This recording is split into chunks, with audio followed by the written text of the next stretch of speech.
Hello, Janeites, and welcome to Austen Chat, a podcast brought to you by the Jane Austen Society of North America. I'm your host, Brecken Wood, from the Georgia region of Jasna. As this wonderful year of celebration for Austen's 250th birthday winds to a close, I am thrilled to have a truly incredible Jane Austen scholar as my guest today, someone who has spent more time with Austen's actual handwritten manuscripts than almost anyone else. Kathryn Sutherland is a professor emerita and senior research fellow at St. Anne's College, Oxford. She is the author of Jane Austen's Textual Lives, Why Modern Manuscripts Matter, and Jane Austen in 41 Objects. She is also the editor of many editions of Austen's work through Oxford World Classics, including the Teenage Writings, and she was the project director and principal investigator for Jane Austen's Fiction Manuscripts, a website that houses the digitized files of all Jane Austen's known fiction manuscripts, which is an absolutely invaluable resource for Austen scholars and admirers. That project turned into Kathryn's 5-volume print edition of Jane Austen's Fiction Manuscripts, which was published by Oxford University Press in 2018. Welcome to the show, Kathryn. Thank you, Brecken. I'm delighted to be with you today. Okay, so to start, can you tell us a bit about your Austen origin story? When did you first encounter her works? Ooh. And then when did you know that you would become an Austen scholar? Which is kind of two different branches of your journey. Yeah, they are different, in fact. Like so many of us, I discovered Jane Austen as a teenage reader at school. I was given Northanger Abbey when I was 13, I think, and I still think it's the best of her novels to give to a new young reader.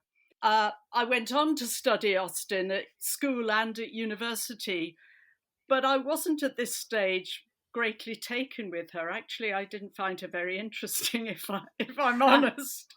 And nor did I belong, as so many do, to a family of devoted Austen readers. No one in my family read her. My background is Scottish, and I don't know if you can tell that in my voice at all. But as a child, I was drawn to a very different literary tradition, and that did continue in my early work too. So I was more interested in myths and legends and adventure stories, Walter Scott, Robert Louis Stevenson, that kind of thing. And it wasn't until I was asked to edit Mansfield Park as a new Penguin edition in 1995 that I actually became interested in her. That late? Yeah. I'm surprised by that. Yeah, I'm a very late developer, I'm afraid. But then how you have blossomed as an Austen scholar. But what interested me there, because we decided we'd do something different with Mansfield Park, we decided to go back to the first edition, the 1814 text, rather than the 1816 edition that every other publisher was publishing and still does mainly. And I really got interested then, just looking at the differences between the two texts. And I kind of get very close to the grain of that novel in a way that I'd never done with any of her writings before. And that just fascinated me.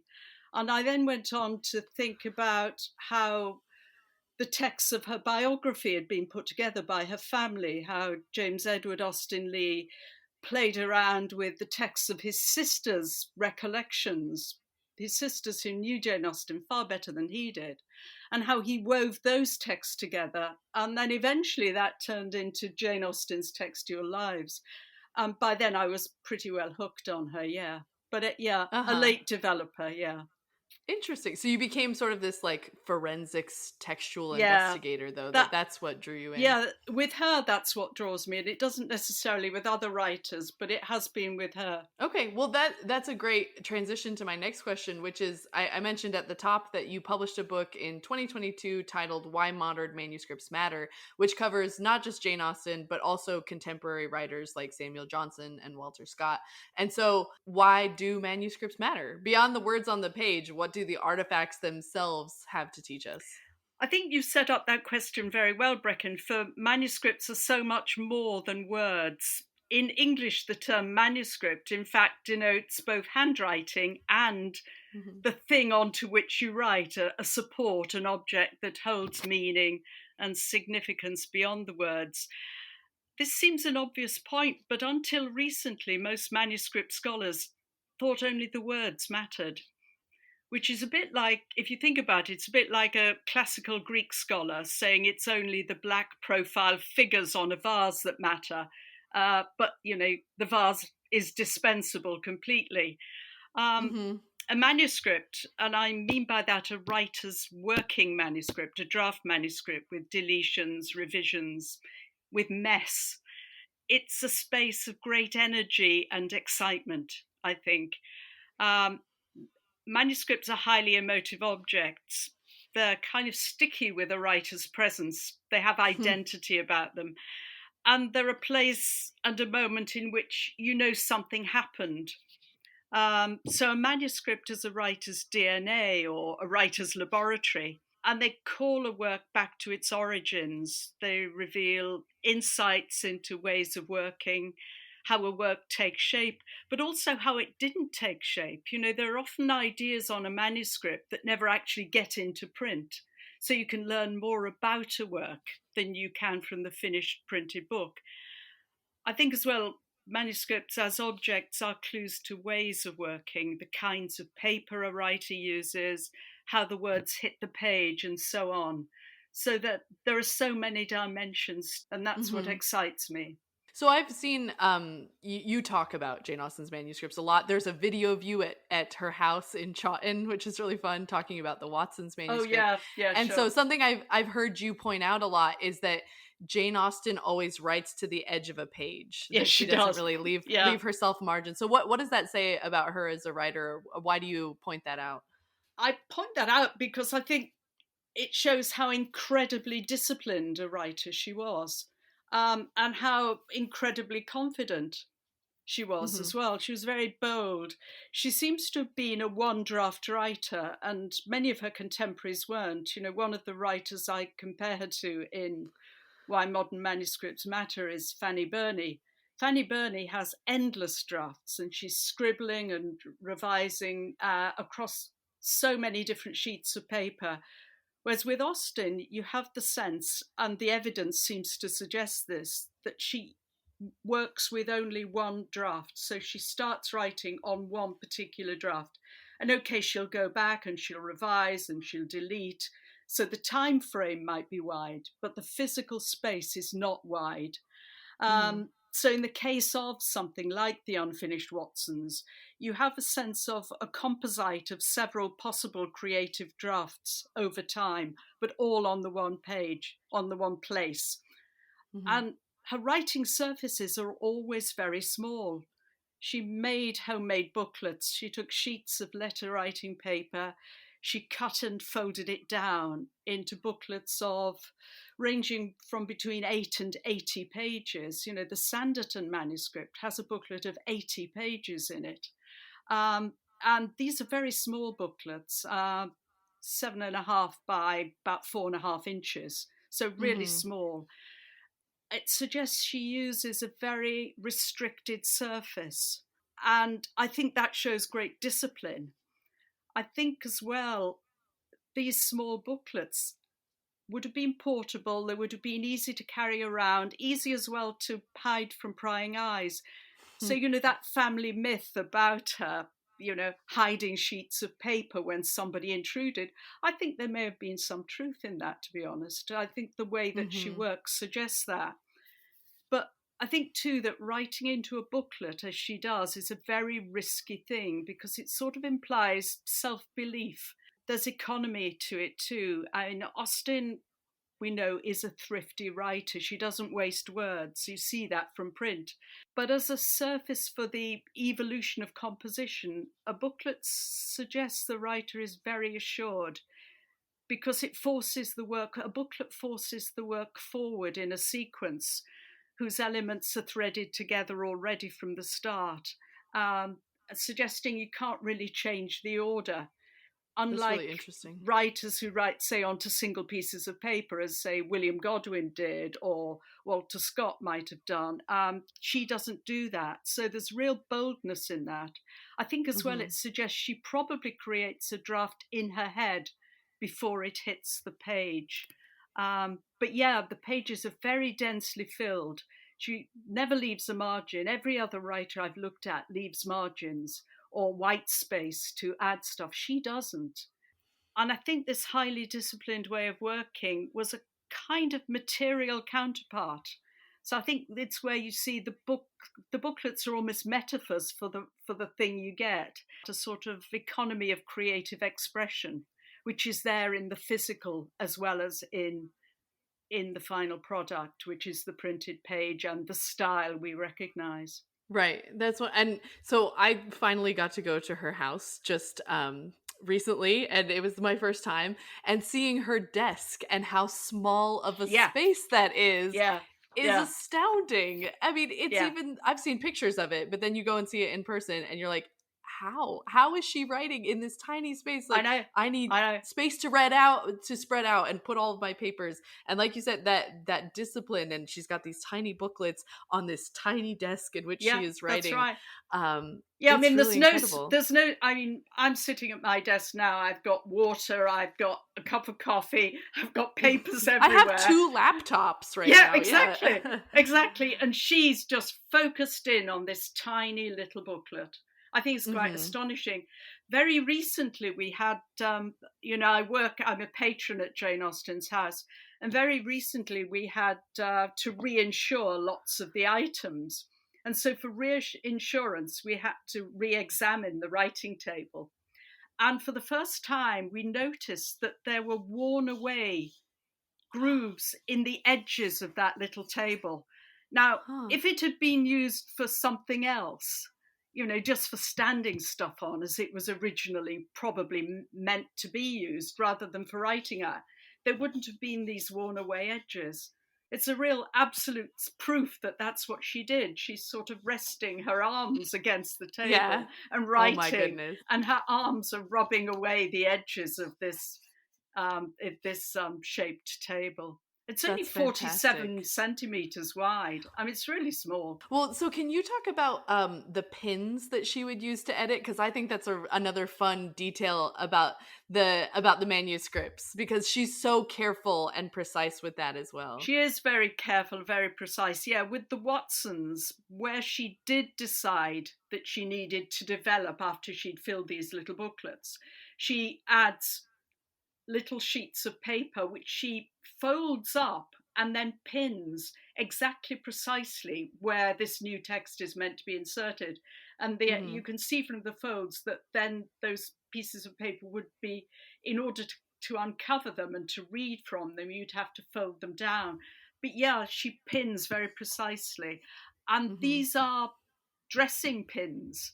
So pins that would have been used, to hold bits of her garments together, perhaps. It's nice to think that she might have just, as she was working away, just pulled a pin off from her clothing and Inserted inserted it. it onto the manuscript. Yeah, incredibly neat, fastidious way of working. Hmm. And it's part of family lore that, I mean, she calls herself like the best sewer or best stitcher, right? That's So right. she's good Yeah, at that small, careful work with her yeah, hands as sure. well. Yeah, Hmm. absolutely. Her nephew, James Edward, in his pioneer biography, he says this in 1869, the handwriting and the sewing have a kind of something in common, the neatness. A parallel. And I think, especially feminist critics, and I am one of them, we've often thought, he's dismissing her writing as just domestic, but actually there's also a truth in it, I think, as well. A truth in Hmm. that neatness, and also in her home crafted, the home crafted aspect to her writing style. And the precision with which she works, Mm. I really admire it. Can you tell us a bit about the ooh, that's a hard word to say. The digitization project? That seems like Yeah. it would have been a massive undertaking. For people who don't know, the remaining manuscripts are scattered among multiple institutions Mm. across the pond, right? Yep. Yeah, they're in the Morgan Library, they're in the Bodleian Library here in Oxford, they're in the British Library, they're in Cambridge, and in October 2007, when we began the project, one of the manuscripts was still in private hands. It was in private ownership still. So there was a lot of careful negotiation. The project, it took 3 years to develop. So we developed it in 3 years and it went live in 2010. All the manuscripts were known, of course, before digitization, but at that stage, our window onto them all was print, which either tidied away or ignored their dynamic features, deletions, revisions, what we call the genetics of the page. You couldn't get at that from the printed editions. And because they were dispersed in public and private libraries, no scholar had ever been able to work with them as a single collection. So digitization allowed them to be viewed and studied as a unified, simultaneous collection, as it were. So that was what was good about it. It was also a conservation project because these are extremely fragile. So it was a way of getting close to the manuscripts without having to touch them. There were huge challenges in working with a scattered collection, challenges I hadn't expected. The first one that I hadn't expected was that catalogue records in the various libraries would share no common language. So we couldn't just take them over. We had to create our own consistent language to describe these manuscripts. And as I say, the manuscripts were fragile, precious, so they required really careful handling. And in fact, the cameras and the photographers we used and the photographs are incredibly high spec. I mean, they will survive hundreds of years. Nothing else about the edition will, but they will. The photographers, the cameras we used, had previously worked on the Dead Sea Scrolls. Whoa. So they moved from ancient Hebrew texts on parchment and papyrus to Jane Austen manuscripts, which I think is really rather nice. I think she would love that, don't you? Yeah, I do too, yeah. We encoded them in XML, which is extensible markup language, in order to turn them into a live resource so that you could actually interrogate them right down to the level of single words, commas, everything. So it was really hard work. The real challenge now is keeping it alive. I'm 15 years on, which is how old the website is. That's a long time in digital history. How do we keep it alive and free for users around the world? I mean, unlike a printed book, a digital resource is never finished and the clock's always ticking down towards its obsolescence. So you have to keep upgrading it, moving it to new platforms as the technology changes. This is costly of time and funds. Recently, of course, cybersecurity has become a problem as well. You wouldn't believe it, but people do hack into everything. And so, software updates, server updates, routine maintenance. Where do we find the funding for this? It's a big problem. There is still I think, in our world, an assumption that certain kinds of digital products should simply be free to use. Just as there's an assumption that those products were never created by human effort. I mean, I'm always amused that people don't realize how much work we put into this, that they just somehow think, the fairies made them. It's one of the hardest things I've ever done in my life. But we do seem reluctant to concede that we can't just grab and reuse stuff for free online. And that, it belongs to someone else. It might be someone else's intellectual property. We don't really understand this.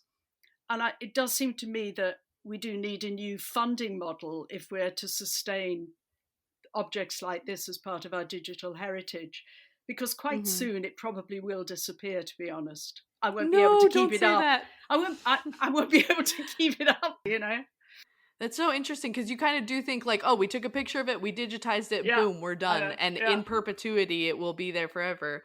I had no idea. No, That's won't. really interesting. It won't.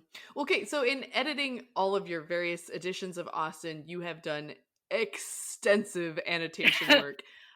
So where do you begin with a job like that? Specific, like, how do you decide what to explain and how to explain it when you're making all these indexes and these appendices? Yeah, I mean, annotation is it's a tough thing to think about, and it shapes the reading experience. It really does shape what you read, annotation.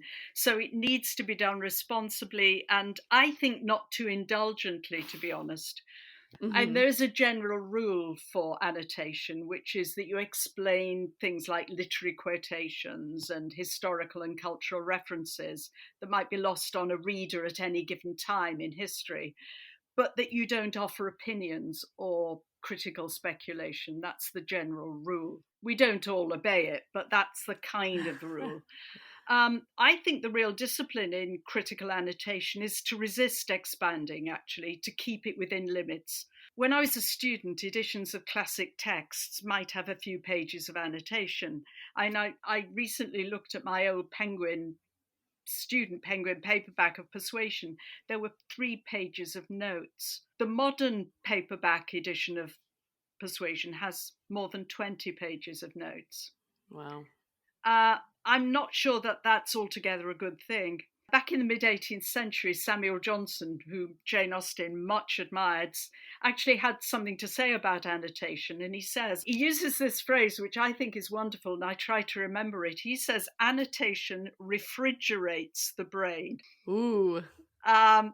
It slows you down as a reader. And I sometimes think, does it really matter if you're not, as a reader, directed towards a meaning for everything?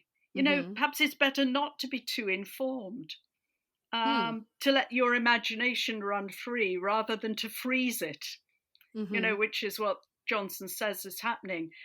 And in fact, when I put together the 5-volume edition, which is a real hardcore edition for serious textual critics of Jane Austen, that 5-volume edition, which came from the website, I deliberately included textual annotation, but absolutely no critical annotation at all.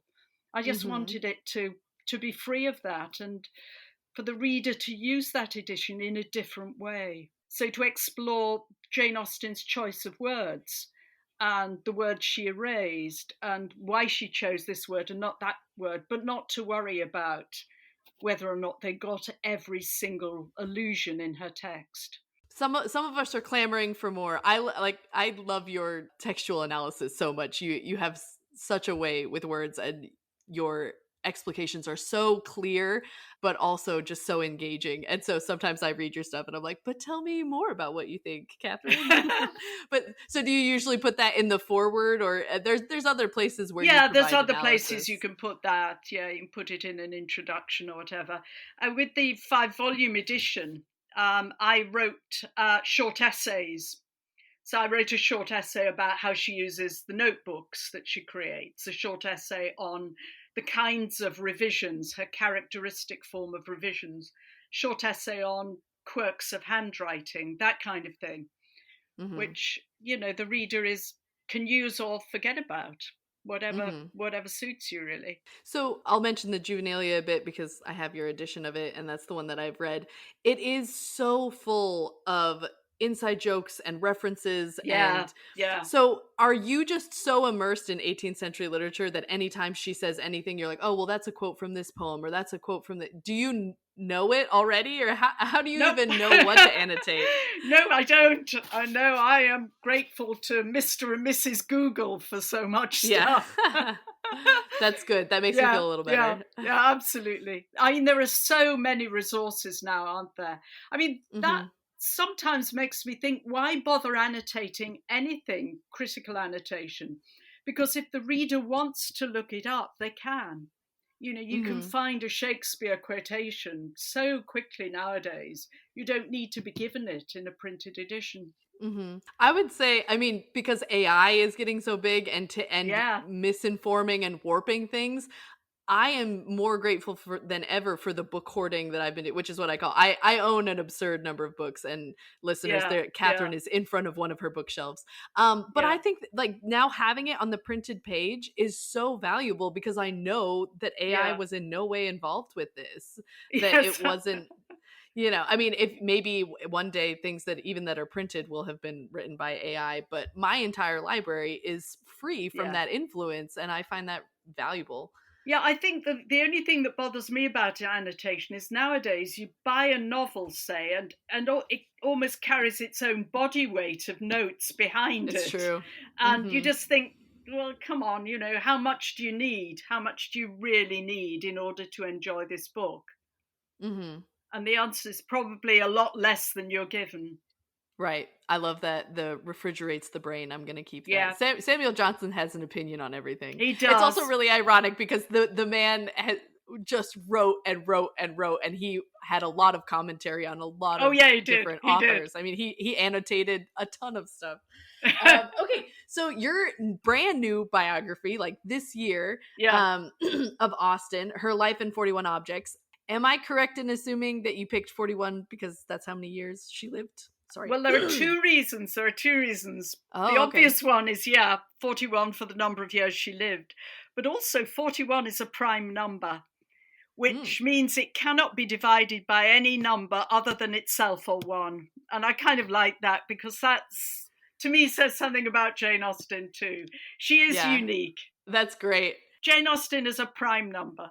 I have never thought of her that way mathematically at all, and I think that's wonderful. Yeah. There's that quote in Emma about it, had she been a mathematician, or when she's talking about Emma being an imaginist. I think that's Yeah. like the only time she mentions the word mathematician. That's so wonderful. So why did you choose this approach to Austen's life in this way via objects? Well, really seriously, and I have to say it's the book that I've written that I've enjoyed writing most, and I Mm-hmm. wrote most easily as well.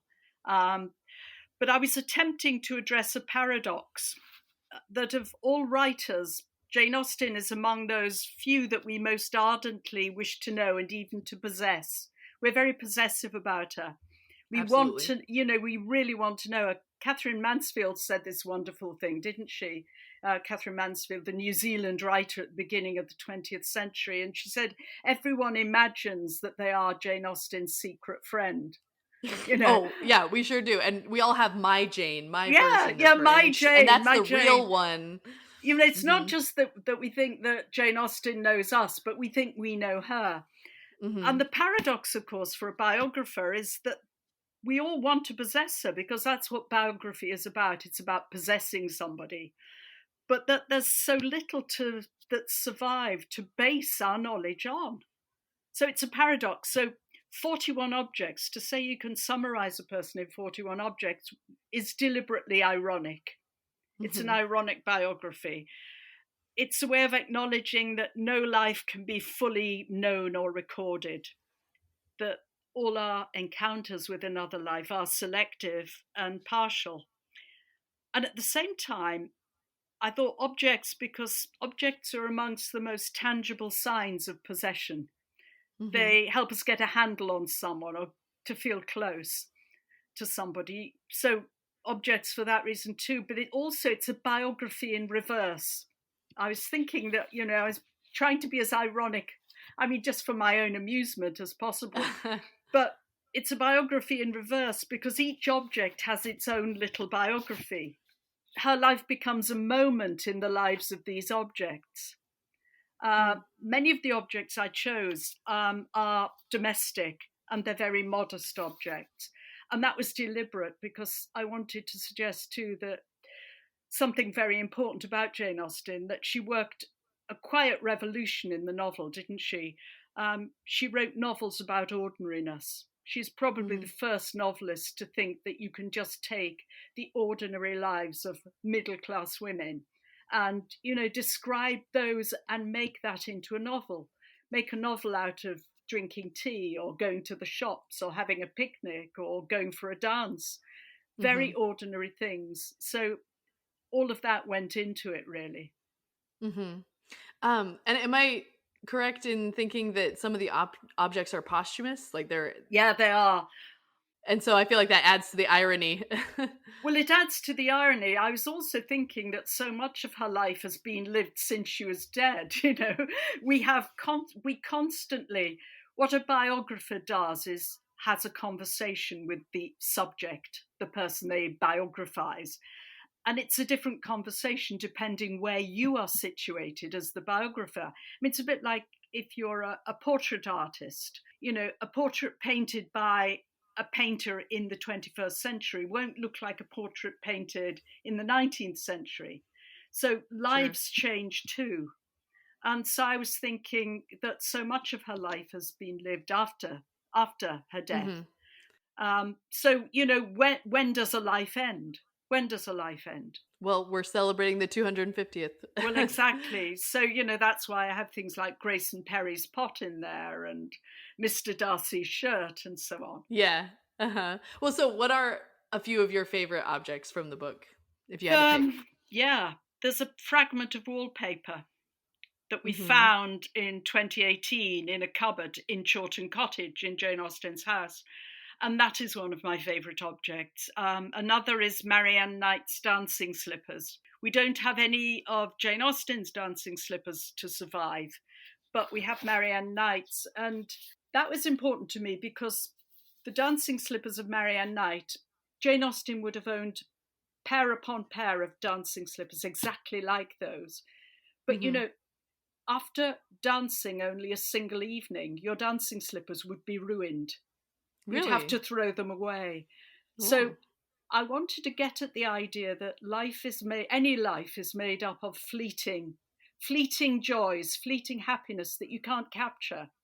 And also that so much of what we want to know about a life has disappeared. So Jane Austen dancing was important. Don't they mention, she mentions in Pride and Prejudice, roses for dancing slippers or something like that? It's like one line. Do you know what that is? What those are? They're ornamentations on the slippers. Yeah. Okay. Because I think it's like as soon as they can get those and enough white soup, then they're ready for the ball. Yeah. But another of my favourite objects is a flower spray. It's a little spray of artificial flowers that was found in the attic space, in the rafters of Jane Austen's house. Now, we don't know if it had belonged to Jane Austen or not, but it got at a couple of things for me. One of the things it got at for me was the fact that everything you find in a museum, and when you're renovating Jane Austen's house, say looking below the floorboards or going into the attic, you find all kinds of things.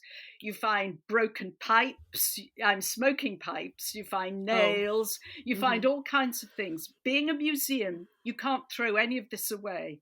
It's rubbish, but you can't throw it away. You've got to record and code it. So we found this flower spray, which we could date to 1800.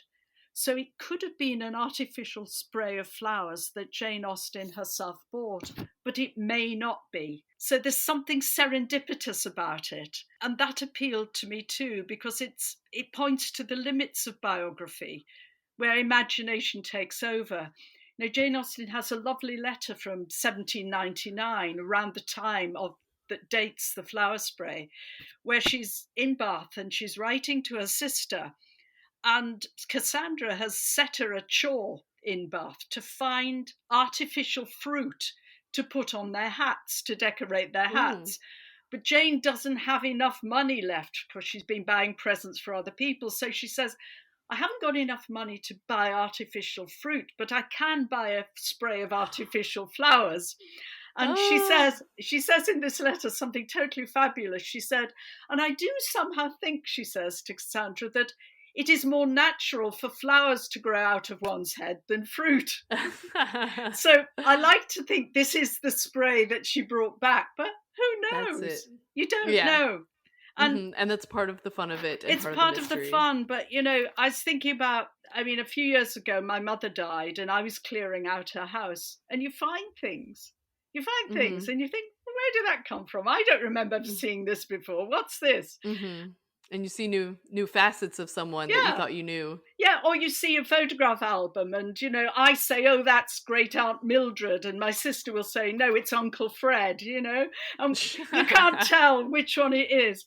And I wanted to keep that that puzzling sense of biography alive in the book. So that's why I wrote it the way I did. Well, something that you said in Why Modern Manuscripts Matter, you say that mess matters, right? It's all of the detritus around the writing that tells its own story. And so I kind of like that parallel, like you said, with a museum or with her house. Is like even the random stuff that you're finding under the floorboards, it all has a story to tell. It I has a mean, story. we all wish that we could be a fly on the wall in Jane Austen's living room or in her dining room, but this wallpaper that we found was on the wall at the time. Well, exactly. It was on the wall. It surrounded her as she wrote. And I also wanted, with the wallpaper, I mean, she is the first novelist who really explores the inner life of characters. And, you know, inner life has so much to do with the domestic furnishings of rooms as well, that these were an aspect of women's creative self-expression. So I wanted to bring the two together by showing the wallpaper. That's wonderful. And it's incredibly humanizing, this work that you've done. It really gives us this human aspect of Jane Austen, takes her off her pedestal and makes her a real person. Well, I hope so. I hope so. Well, this has been such a rich conversation, Kathryn. Thank you so much for chatting with me today. Where can listeners go to find out more about you and your books and your work? Probably my website, actually, which is part of the Oxford English faculty, Oxford University's English faculty website. Okay. And I think we'll also put a link in the show notes to the digitized manuscripts for people. That would be lovely. Yes. Valuable. Yeah. And maybe some people will help fund it if they're feeling generous. Now that I know that it's in danger, maybe I will as well. But it's something that needs to live on in perpetuity. It's the legacy of her handwritten work. So thank you so much for all you've done. Thank you, Brecken. I've enjoyed talking to you. It's been a pleasure. Dear listeners, I just wanted to end today's episode by saying thank you. Austen Chat now has over 100 5-star reviews on Apple Podcasts. We are thrilled and so grateful for everyone who has left a review. If you haven't left a review yet, please consider giving the show 5 stars on Apple Podcasts. The more reviews we get, the easier it is for new Janeites to find us. Join us again next month for another episode. In the meantime, I remain yours affectionately, Brecken Wood.